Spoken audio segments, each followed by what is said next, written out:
Donc, bienvenue sur l'émission Paris 16 TV, je suis ravie de vous recevoir aujourd'hui. Est-ce que vous pouvez vous présenter et expliquer un petit peu votre parcours professionnel? Merci. Et personnel, par l'occasion. Merci Justine, enchanté de passer à cette émission. Alors je me présente, je suis Joyce Kitoko. Mon parcours professionnel, actuellement j'occupe un poste d'administrateur des projets ERP. Puis pour vulgariser, les ERP, c'est un ensemble de logiciels qui gèrent l'activité de l'entreprise de l'entrée jusqu'à la sortie. Vous êtes dans l'informatique? Dans l'informatique de gestion plus précisément, on va dire. Voilà, ça c'est mon parcours professionnel. Je travaille ici à Paris, dans le 19e arrondissement. L'entreprise dans laquelle je travaille s'appelle Avenir Santé Formation, qui est dans les domaines sanitaires, mais pas que. C'est aussi dans les domaines de la formation continue, formation professionnelle. Donc on accompagne des structures sanitaires et socio-professionnelles.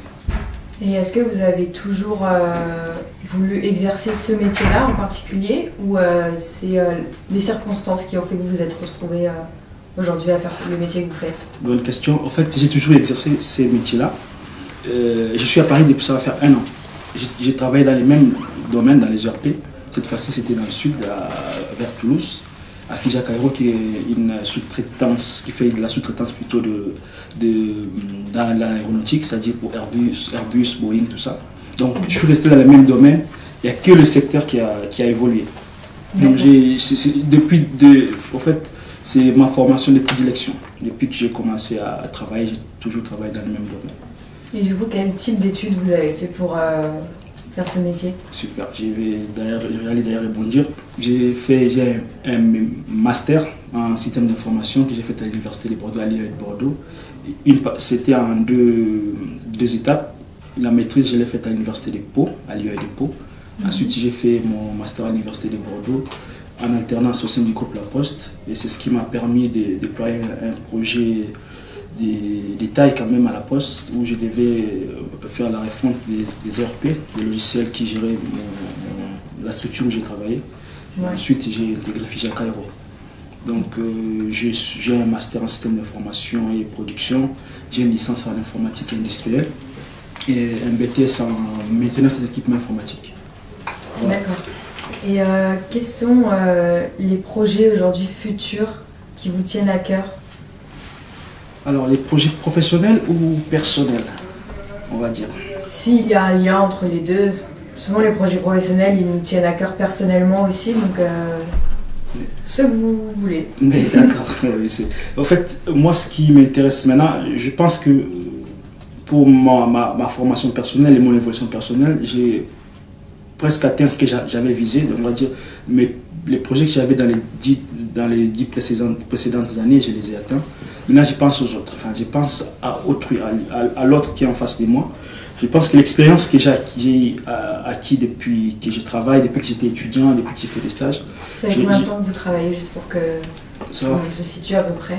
Super, ça va faire maintenant 3 ans. J'ai commencé à travailler, 4 ans, depuis 2017. J'ai fait 1 an d'alternance et puis les autres années, j'ai travaillé directement en CDD et puis maintenant en CDI.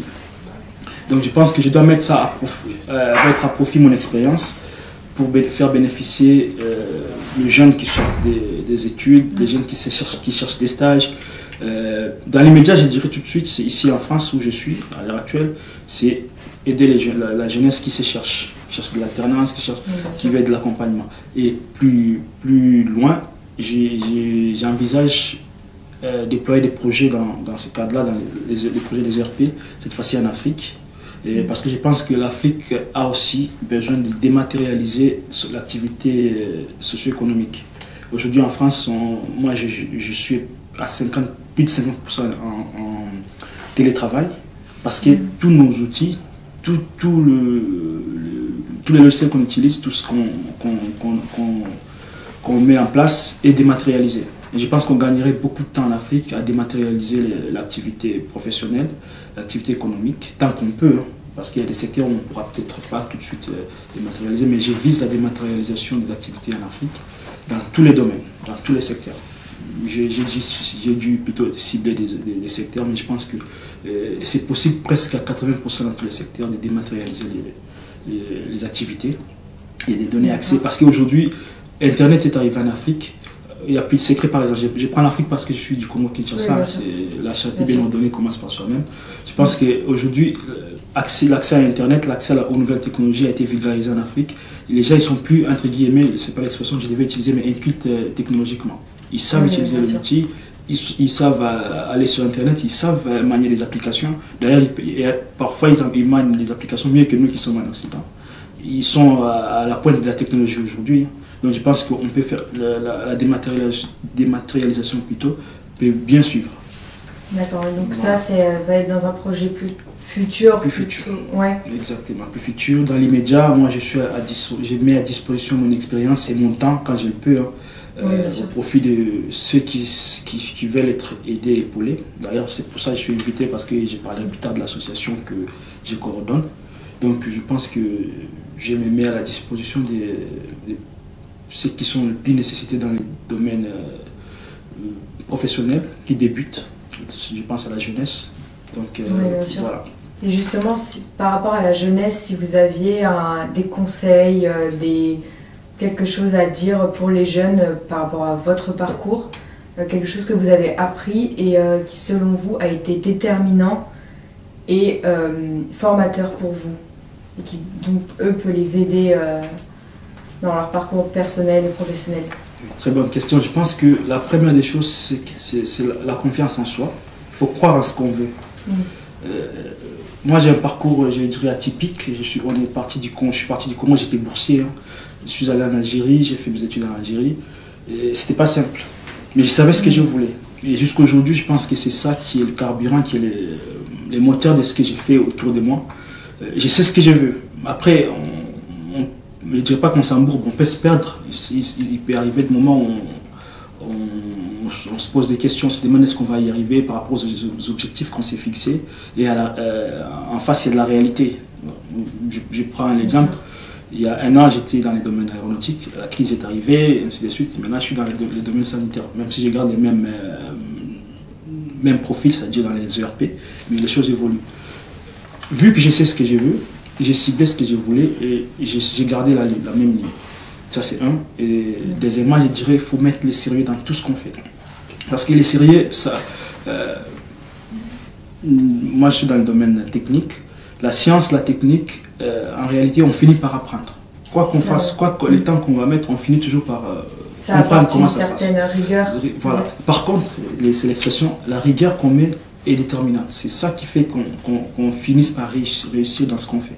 Oui. Donc je pense que la rigueur et croire en soi, la confiance en soi, c'est ça qui fait je dirais, entre guillemets, qu'on se démarque, qu'on se distingue, on sort du lot. Donc c'est un conseil que je donnerais à la jeunesse africaine en particulier, parce qu'elle se cherche. Je sais qu'elle a une volonté énorme de vouloir réussir. Par contre, rien ne s'est fait dans la facilité. Il faut savoir ce qu'on veut et il faut mettre du sérieux. On peut rigoler, on peut se permettre des choses, mais à un moment donné, il faut être sérieux et rester focus dans ce qu'on vise. Ok. Écoutez, merci beaucoup pour votre témoignage, votre parcours de vie. Du coup, c'était Paris CSTV. On était avec monsieur Joyce Kitoko. Voilà. Merci Justine, merci pour les questions. Et c'est un plaisir de répondre à toutes les questions qui m'ont été posées. Plaisir partagé. Merci.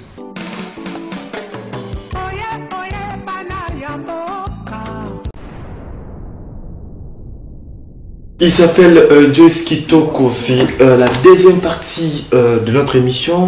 Boyokiye, la première partie, brillant parcours. Cet ancien étudiant de l'Algérie, actuellement cadre ici en France, qui représente l'UDD, association qui regroupe les anciens étudiants. Il nous parlera et il nous donnera encore plus de détails. Mais c'est Joyce, encore une fois. Bonjour. Bonjour, vous êtes le secrétaire général de l'UDD, une structure qui existe il n'y a pas longtemps en France. On veut d'abord savoir un peu plus, c'est quoi l'UDD? Déjà, je te dis à nouveau merci pour l'invitation, merci de nous offrir ces cadres où on va détailler les enjeux de notre association. En tout cas, merci à toute l'équipe. Alors, l'UDD, au départ, c'était un groupe de réflexion d'anciens étudiants, comme tu as dit, c'est des anciens étudiants qui travaillent actuellement en France, qui ont poussé la pensée au départ pour voir, trouver une façon d'encadrer, d'accompagner les jeunes, les étudiants qui finissent leurs études, qui rencontrent des problèmes, des difficultés à trouver des stages, à trouver du travail. Tu connais très bien ce qu'on appelle les changements des statuts d'étudiants salariés. Au départ, c'était ça. Après, on s'est dit, mais les talents, nous en avons au sein de la diaspora, comme on dit l'expression, de la diaspora congolaise, mais pas que. Il n'y a pas qu'en France, en fait. On s'est rendu compte qu'on avait d'autres talents aux États-Unis, à Londres, qui ont fait presque le même parcours que nous. Je rappelle qu'il y avait un point commun qui nous reliait à l'époque, c'est qu'on a tous fait nos études en Algérie, une grande partie de nos études en Algérie.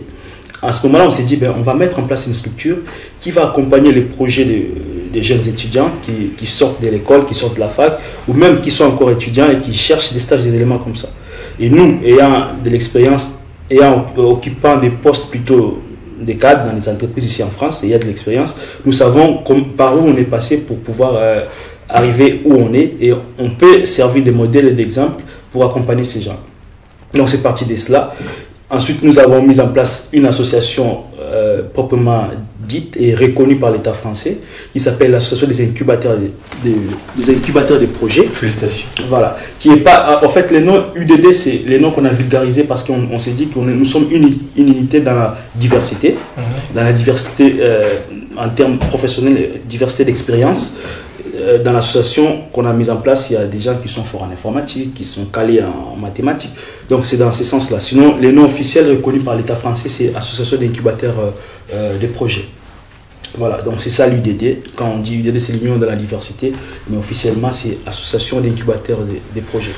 Félicitations. La fois passée, Azara Kinabiso, M. Pistis, il avait insisté sur le besoin de rentrer, d'investir, d'encadrer la jeunesse congolaise vivant à l'étranger, précisément en France. Aujourd'hui, M. Joyce, félicitations, parce que dans mon message, il y a le souhait, il y a M.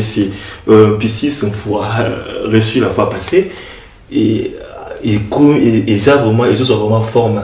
Vous, au sein de IDD, incubateur de projet, il y a la majorité anciens étudiants en Algérie. Est-ce qu'il faut passer par l'Algérie pour faire partie de l'UDD? C'est quoi les conditions? Parce que c'est un très bon projet. C'est quoi faire pour être UDD? Alors, deux réponses. Déjà, merci à M. Pistis sur les cas qui ça la maison maison d'étudiants congolais de l'étranger. C'est une très bonne idée. Je salue cette initiative. Alors, deux réponses parce que l'idée est partie des anciens étudiants congolais d'Algérie.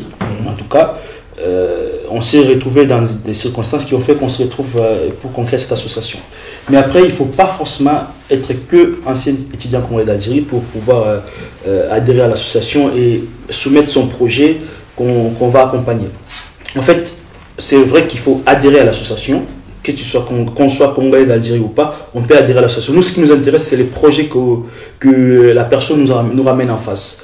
Et j'aimerais souligner également une deuxième particularité de cette association, c'est que nous avons ce qu'on appelle des pôles projets au sein de l'association. Donc, nous, ce qui nous intéresse, c'est les projets que la personne amène en face. Nous, on a le temps d'étudier les projets en lien avec les pôles qui est habilité à gérer les domaines dans lesquels se trouvent les projets de la personne. Donc, c'est ce qui nous intéresse. Qu'on soit congolais d'Algérie ou pas, c'est pas ça qui fait qu'on soit membre de l'association ou pas. Donc, et aussi, j'aimerais souligner un point important. C'est vrai que c'est une association d'anciens Congolais d'Algérie, mais l'association n'est pas une exclusivité congolaise. Nous sommes ouverts à toute proposition, à toute initiative. Nous, ce qui nous intéresse, c'est les projets. Qu'un projet soit de quelqu'un qui est en Chine. D'ailleurs, je soulignerais que nous avons une représentation locale plutôt. Nous avons une représentation locale aux États-Unis, nous avons une représentation locale au Canada, d'ailleurs qui est une représentation récente. En tout cas, nous nous appuyons sur les réalités locales parce que nous savons que la réalité que nous on vit en France ici en tant qu'ancien étudiant congolais, enfin un étudiant étranger en tout cas, pour passer au changement des statuts, assumer les postes, tout ça, c'est peut-être pas la même réalité qu'on vit aux États-Unis, ça serait peut-être pas la même réalité que les gens vivraient plutôt en Belgique, des choses comme ça. Exactement. Donc on pense que cette diversité-là fait la force de l'association. Nous sommes en train de voir comment fédérer tous ces projets qui viendraient. D'ailleurs, il y a une bonne représentation à Londres également, qui viendrait de partout pour que cela prenne un sens et que l'objectif final, c'est que le Congo puisse bénéficier de notre expérience et de nos projets. Le Congo, que le Congo puisse bénéficier de l'expérience, monsieur le représentant. Moi, j'aime bien vous appeler monsieur le président. Merci. Permettez-moi. Le Congo va pas bénéficier de ma projet. Quel genre de projet? Est-ce que vous mettez des projets de structure, peut-être ici en France, vous créez start-up, ou de projets pour installer ça, exploiter ça au pays? C'est quel genre de projet que vous, au sein de UDD, Bozan a l'habitude de mettre en place? Est-ce que des projets pour le Congolais vivant à l'étranger, Namboka Bazali, ou les projets pour être réalisés à un niveau il y a Congo, Kinshasa ou ailleurs? Alors, objectif final de la chose d'aller lancer un projet dans le Congo. Mais on sait que pour que tout ça va projet en place dans le Congo, Bissomoro faut nous confronter dans la réalité à beaucoup de choses.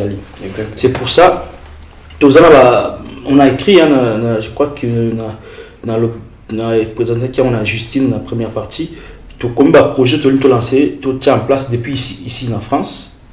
Malheureusement, le contexte actuel, le contexte sanitaire est posé problème. Tout ça, tout décidé de reporter tout en place. Mais l'objectif est d'aller qu'on a la place tous ali, qu'on lance le projet et quand ça marche, on a de l'expérience, on se sert de ces retours d'expérience sur le projet tout la représentation locale pour finir en Congo. Alors, pour le moment, tout ça, il y a deux grandes actions, j'aimerais souligner ça. D'ailleurs, ils ont un replay pour le contenu.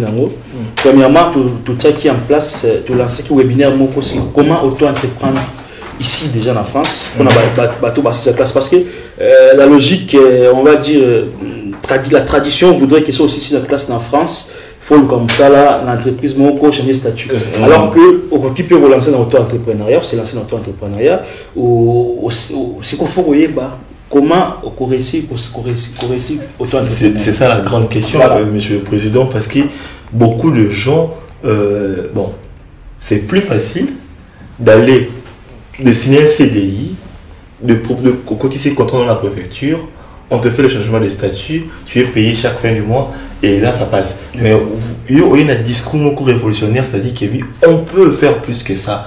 Et c'est un risque, c'est un risque à prendre pour aller chercher en tout cas le plus. Et vous, votre conviction pour que Moutou abîme dans zone de confort, c'est quoi maintenant votre conviction? Exactement, c'est une bonne réflexion, un bon point souligné.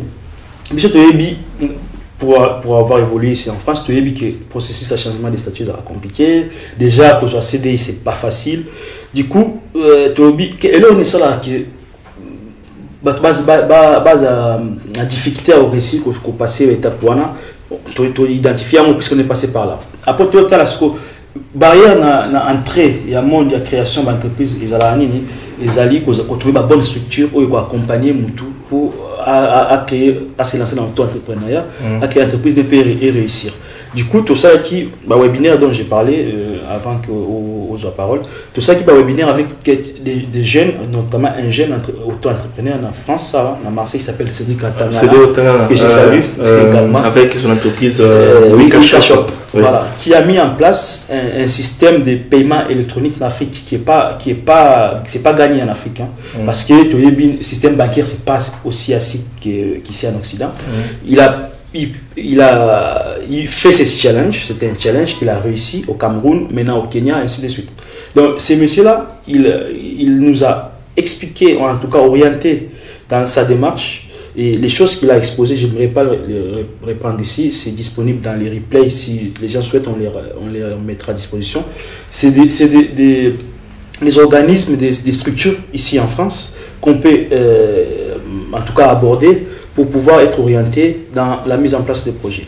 Nous pensons nous appuyer sur ces structures-là, ces organismes-là pour orienter nos projets. Donc, ça permet de dépasser ces barrières à l'entrée.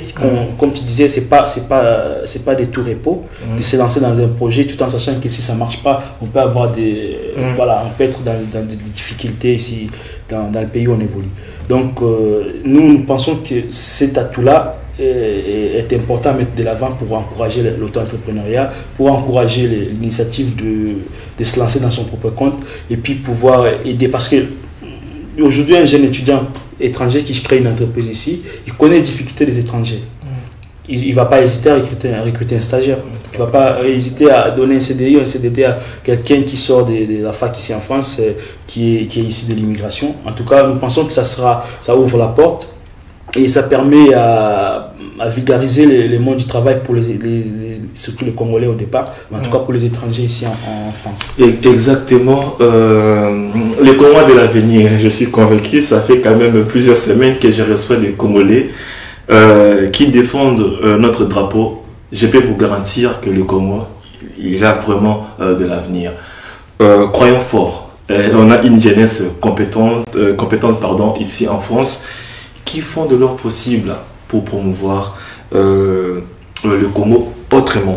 Monsieur Joyce, il fait partie de ceux-là qui, malgré l'occupation, malgré le boulot, qui font de leur mieux pour aller encourager les Congolais de faire plus. Monsieur Joyce, Monsieur le Président, on est jeune, on veut entreprendre, j'ai un projet. Je m'appelle Redintier, je vis en France, j'ai un projet. Et j'ai écouté M. Joyce sur Paris 16 TV. J'aimerais bien discuter avec M. Joyce. J'ai un projet. Comment je fais? Alors, nous avons déjà une adresse officielle qui existe où on peut recevoir des courriers par voie postale si on souhaite. Ensuite, nous avons une adresse mail officielle également. Nous avons une page Facebook qui existe où on peut nous contacter à tout moment. D'ailleurs, on a été contacté il y a quelques semaines par une association qui est au Congo. Donc, nous sommes disponibles par voie numérique, les réseaux sociaux, la page Facebook, par mail, et également par adresse postale qu'on pourra mettre à disposition à la suite de cette émission. Ok, parfait. Est-ce qu'au jour d'aujourd'hui, UDD a déjà lancé, pas à 100%, mais au moins un projet qui est en cours de réalisation, par exemple? Alors, nous avons rédigé un projet dont je tairai les contenus parce que malheureusement, comme je disais, l'association a vu le jour au mois de septembre officiellement. Même si on a commencé à se réunir depuis le mois de mai de l'année dernière, l'association a vu le jour en septembre 2020. Donc, cela a coïncidé malheureusement avec les confinements, les seconds confinements en France, ici où nous sommes. Et donc, il y a des projets qui sont en cours on a rédigé, mais qui pouvaient être lancés si la situation sociale l'avait permis. Malheureusement, ça n'a pas été fait. Mais on pense que tout est prêt, en tout cas pour un projet d'envergure, prêt pour que lorsque les choses reviendront à la normale, qu'on lance ces projets-là. Mais pour le moment, c'est vraiment dans notre cuisine interne. C'est pour ça que je ne m'hasarde pas à en dire plus. Tu me l'accorderas, je pense. Parce que c'est vraiment de la cuisine interne. Et au moment venu, au moment opportun, nous en parlerons et tout le monde saura de quoi il s'agit. Toi, en France, tu dis que tu as une opportunité, un projet, mais vous êtes reconnu en France, félicitations, parce que ça, quand même, cette tâche pas aussi facile. J'imagine que oui, l'équipe a vraiment travaillé dedans, a travaillé durement dedans, mais plutôt côté pays qui parfois pose des problèmes. Est-ce qu'au jour d'aujourd'hui, c'est la structure où il faut aider. Est-ce qu'il y a un contact au niveau de l'ambassade pour vous faciliter, en tant que de jeunes entrepreneurs que vous êtes, d'investir plus facilement au pays, par exemple? Alors, ambassade en France, non. Pour la simple et bonne raison, comme je disais, on est vraiment une jeune structure. Hein. Par contre, nous avons un représentant local au Congo qui a la possibilité de se rendre dans des administrations adéquates lorsque nous allons lancer nos actions. Voilà. Après, comme je disais, nous sommes une association, entre guillemets, je vais dire, apolitique.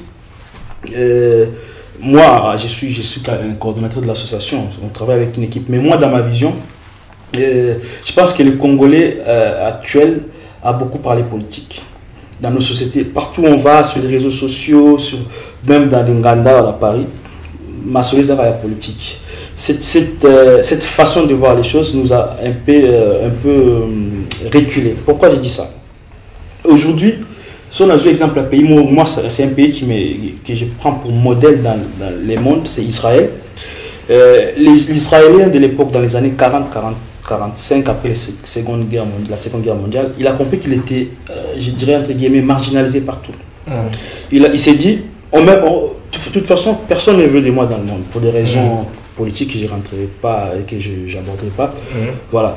Il a dit, j'ai des enfants partout dans le monde qui sont compétents. Il y a des Israéliens aux États-Unis qui ont monté des entreprises, ils sont en Suisse, ils sont au Luxembourg, ils font des banques.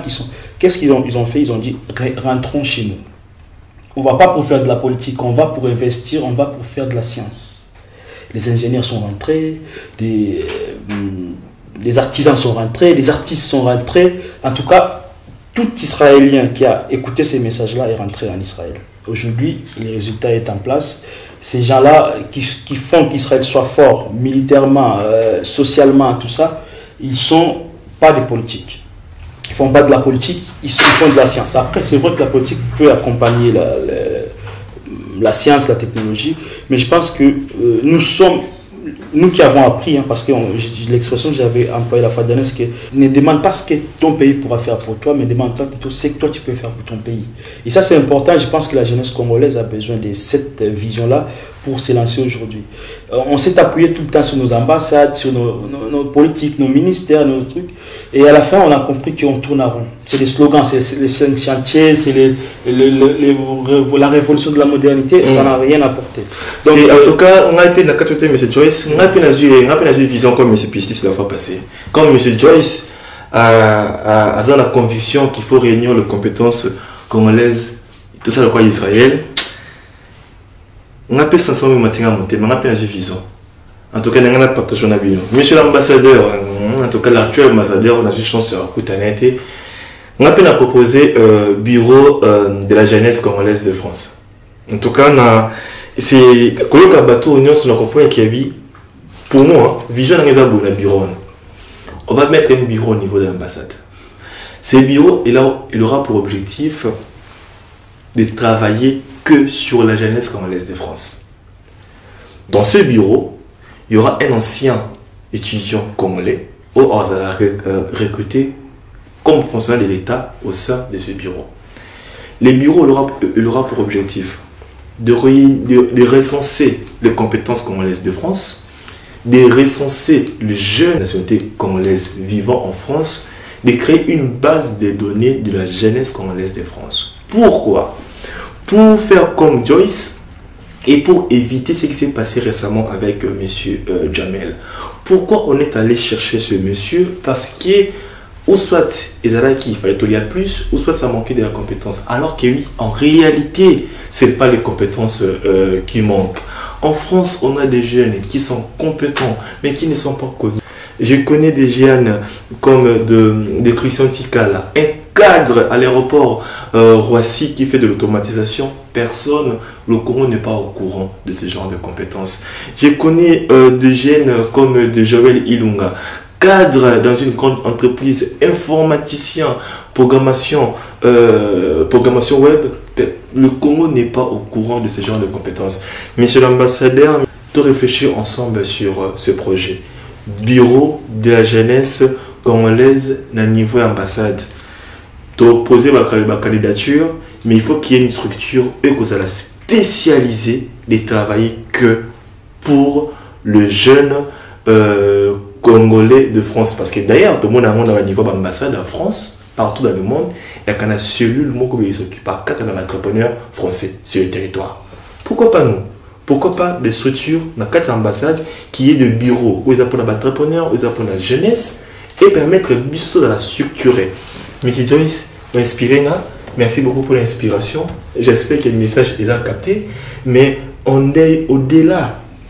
Il y a qu'à réunir ma compétence. En dehors, au-delà, il y a qu'à attirer, entreprendre une vision par rapport à ces grands projets UDD, c'est quoi? C'est de faire le Congo le nouveau Israël ou d'inciter les Congolais de prendre le plaisir et le risque, c'est parce que c'est quand même un risque, de confondre pour beaucoup plus investir. Et ce que vous avez pensé, d'ajouter question, comme ça vous répondez, est-ce que vous estimez aujourd'hui qu'il y a un domaine particulier qui va comment il faut bâtir la maille comme la Chine, bâtir peut-être l'osso na technologie?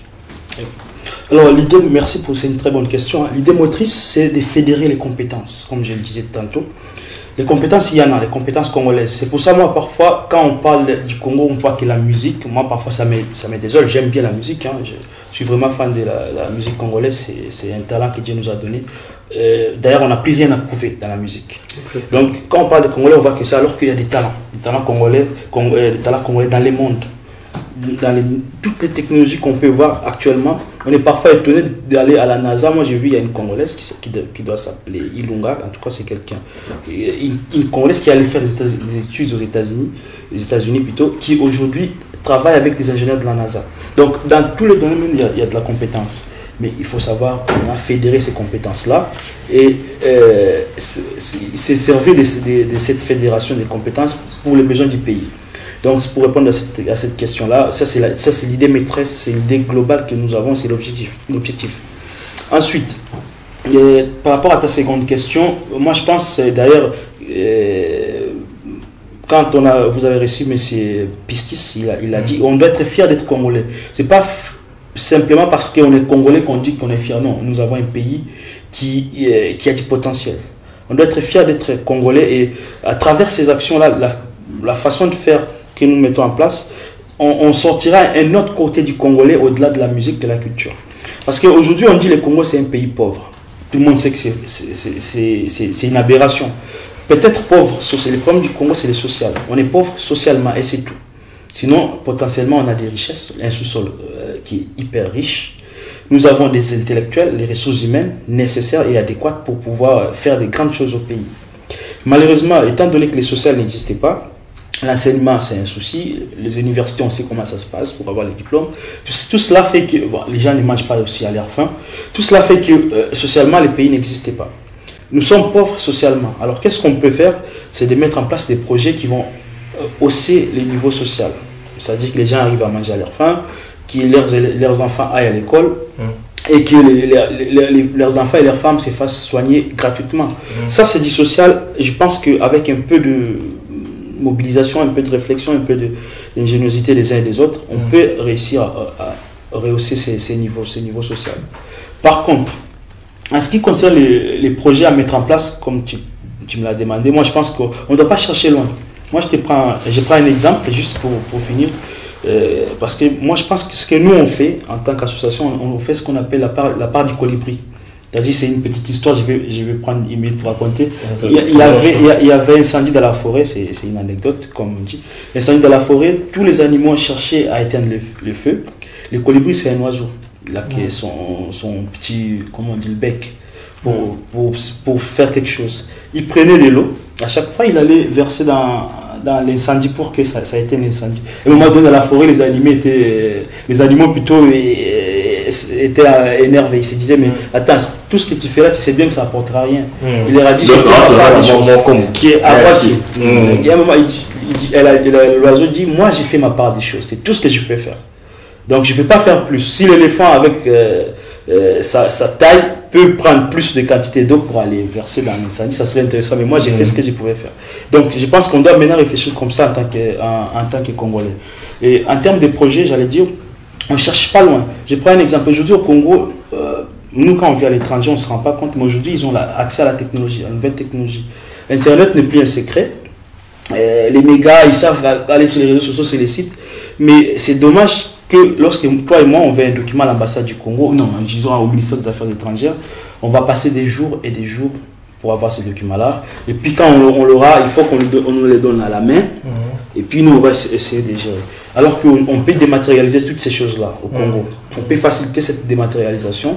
Et on peut aussi décentraliser la gestion de la technologie à Kinshasa. Incontournable aujourd'hui, c'est pas normal que quand on va dans une administration au Congo, on passe autant de temps pour avoir juste un document, un papier. Alors que dans les pays voisins, je prends l'exemple du Rwanda, on fait une demande en ligne et on a son PDF parce qu'on a rempli le nécessaire. Tout ça, c'est possible, c'est faisable. Et au Congo aujourd'hui, ça sera plus un mystère puisque les gens ont accès aux nouvelles technologies. Je pense que nous visons cela et dans l'association, nous avons tout un pôle qui s'occupe de l'informatique, du numérique et du digital. Moi, j'en fais partie parce que je travaille dans le domaine. Donc, je pense qu'on peut mettre en place ces types de projets et diversifier la gestion digitale des documents. En tout cas, ça s'appelle la dématérialisation de l'administration. Voilà. C'est un projet qui est faisable. Hein. J'ai eu la chance de faire mon stage au sein de l'entreprise qu'on appelle PrestaShop. C'est une entreprise basée à Saint-Lazare, pour Bateau Bafana à Paris. C'est un jeune homme qui s'est réveillé un bon matin.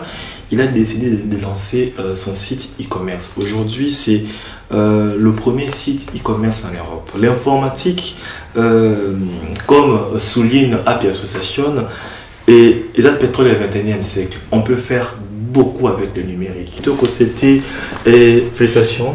Merci. Et parce que on a confiance, et ça l'a bien. De comment on a Congolais, Bazoya, Bazo défilé, de Congolais capables de défendre valablement notre cher beau pays. Juste avant de. Parce qu'on est déjà arrivé presque à la fin de l'émission, UDD existe. Les incubateurs de projets, ça rassemble le projet, mais votre impact réel sur la vie des Congolais de France et des Congolais du Congo, et de Kinshasa ou du Congo, votre vision et votre impact réel, c'est le quoi l'apport réel de UDD dans la vie à Bakongo. D'accord. Alors, UDD, tout ça, a deux fusils d'épaule. Tout ça, a côté professionnel, c'est-à-dire le projet accompagné pour qu'un jour comme la start-up, c'est-à-dire la vraie entreprise, la micro-entreprise. Tout ça, c'est un fusil d'épaule associatif, c'est-à-dire que toujours accompagné les Congolais à France, aux membres d'association surtout, aux bazar de difficultés, tout ça, aider tout à Marseille, il a un souci, tout à Paris, il a un souci. Je pense que ça existe, on n'invente rien de nouveau sur le soleil, mais en tout cas, je pense que toujours à apporter pierre dans l'édifice où on existe. Alors, impact au Tuni par rapport à. Si on sortait du lot, moi je dirais que la vision n'a plus aux alliés pour fédérer ma compétence, mais pas qu'en France, pas qu'au Congo, ma compétence congolaise, mais partout dans le monde. Je pense que ça c'est très important parce que on a été contacté par on a comme au Canada, mais n'a coûté rien. Je ne sais pas comment faire. Congolais, du coup, les faire, ça la question, tout ça dans la représentation au Canada. Question na autour na maïsoute akutana batu ba jeune baza batangi ba osala ba travailler, donc ça fait que tout ça ba force na biso ensemble et puis ils ont facilité tâche na batebele. On sait que ça sera le cas, ça sera encore davantage. Tout attend, ça fait même pas un an qu'on existe. Je pense qu'on fera des grandes choses, en tout cas moi je crois. Merci beaucoup, Monsieur Tchoskitoko. Je rappelle que vous êtes secrétaire, que moi j'ai bien appelé le président de UDD, une association qui regroupe les compétences congolaises de France et partout dans le monde. Cher Monsieur l'ambassadeur, je suis convaincu, s'il vous plaît, il faut un bureau au sein de l'ambassade pour encadrer et accompagner les compétences congolaises de France. Monsieur Tchoskitoko, c'est un vrai plaisir pour nous de vous recevoir sur les plateaux de Paris 16 TV, Paris 16 TV, pardon, je vais arriver. Mais juste avant de se séparer, votre dernier mot, Nabana Mboka Onyonso, telle émission, à travers le monde, et un message, un dernier message aussi d'espoir à la jeunesse congolaise. Merci beaucoup, merci EPI Association pour cette émission. Alors, le message est clair. Soyons fiers d'être Congolais, non pas juste par notre culture, parce que ça c'est connu, soyons fiers de nos compétences. Et pour être fiers de ces compétences, on doit les identifier. Donc, rapprochons-nous, unissons-nous, fédérons nos efforts, parce qu'il y en a, ici en France où on habite, on sait qu'il y a des Congolais compétents qui sont bourrés de talent. Et partout dans le monde, c'est le cas, y compris dans le pays. Réfléchissons autrement. ne pensons plus politique, parce que la politique, depuis les années, on sait qu'est-ce que ça a donné. On a tourné à rond. Aujourd'hui, le pays est au niveau qu'il a, alors qu'il est potentiellement riche. Pensons à nos compétences, réunissons nos compétences, mettons de l'avant nos connaissances, parce que nous avons appris, que ce soit à la diaspora, que ce soit au pays, nous avons appris. Maintenant, cherchons plutôt des voies et moyens pour que nos compétences servent aux Congolais lambda, aux Congolais les plus simples possibles. Enfin, je vais dire les Congolais lambda qui se cherchent dans la vie. Donc, on peut faire des choses, on peut aider sans forcément être politique, sans forcément être dans la religion ou quoi que ce soit. Donc, mon message, pensons à se prendre en charge à travers nos compétences. Voilà ce que je pouvais dire. Et je pense que ça résume un peu l'idée de l'association que je représente aujourd'hui dans cette émission. Et j'encourage la jeunesse congolaise, j'encourage tous ceux qui, par leurs compétences, essayent de mettre en place quelque chose qui fait avancer la société congolaise. Okay, merci. Mon sentiment, la facilité, comme disait notre grand frère Adolphe Dominguez, Yaka Tosakana, tout ça la famille. Et ce n'est qu'ensemble qu'on peut espérer te bâtir un beau pays plus beau qu'avant. Ndenge Balobakana, hymne national Nabiso. Monsieur Joyce, les traditions, les missions, tout ça va congolais, fiers de notre richesse et fiers de nos compétences et fiers aussi de notre écriture. Actuellement, votre titre préféré? Mon titre préféré, alors c'est Mama Paradis, qui est une chanson issue de l'album d'Héritier Wata, dont j'oublie les noms de l'album. Miange Midemon, les noms de l'album. Mama Paradis en featuring avec Reddy Amissi. Je l'écoute en boucle parce que je pense que c'est sorti en janvier, mais je l'ai plus écouté au mois de mars. C'est le mois de la femme. Il met en valeur la femme congolaise et je trouve que c'est génial. On ne doit pas oublier que sans la femme, la société ne serait pas celle qu'elle est. Surtout en Afrique, c'est là plus de valeur parce que la femme est ce qui a. La femme est la société, c'est qui est l'eau pour l'humanité. Donc l'eau, c'est la vie. Donc la femme africaine, en général, pas qu'africaine, la femme c'est la vie.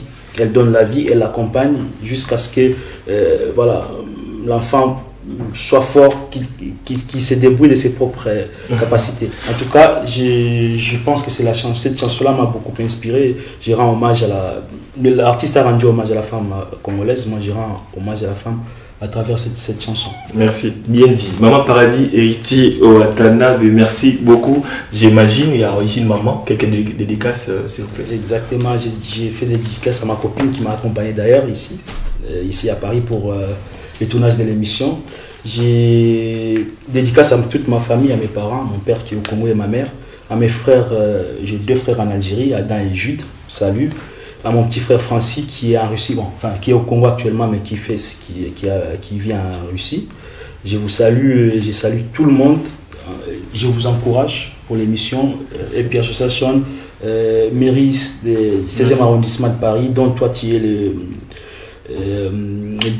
conseiller. Merci pour la précision. En tout cas, force à vous, courage pour l'initiative. Vous mettez en valeur, vous mettez dans le projecteur les efforts des Congolais ici en France, à l'étranger en tout cas. C'est une très bonne chose. Je vous encourage à continuer dans ce sens-là et nous serons là pour accompagner vos actions dans la mesure du possible. N'hésitez pas à nous contacter, à nous consulter, on le fera avec plaisir.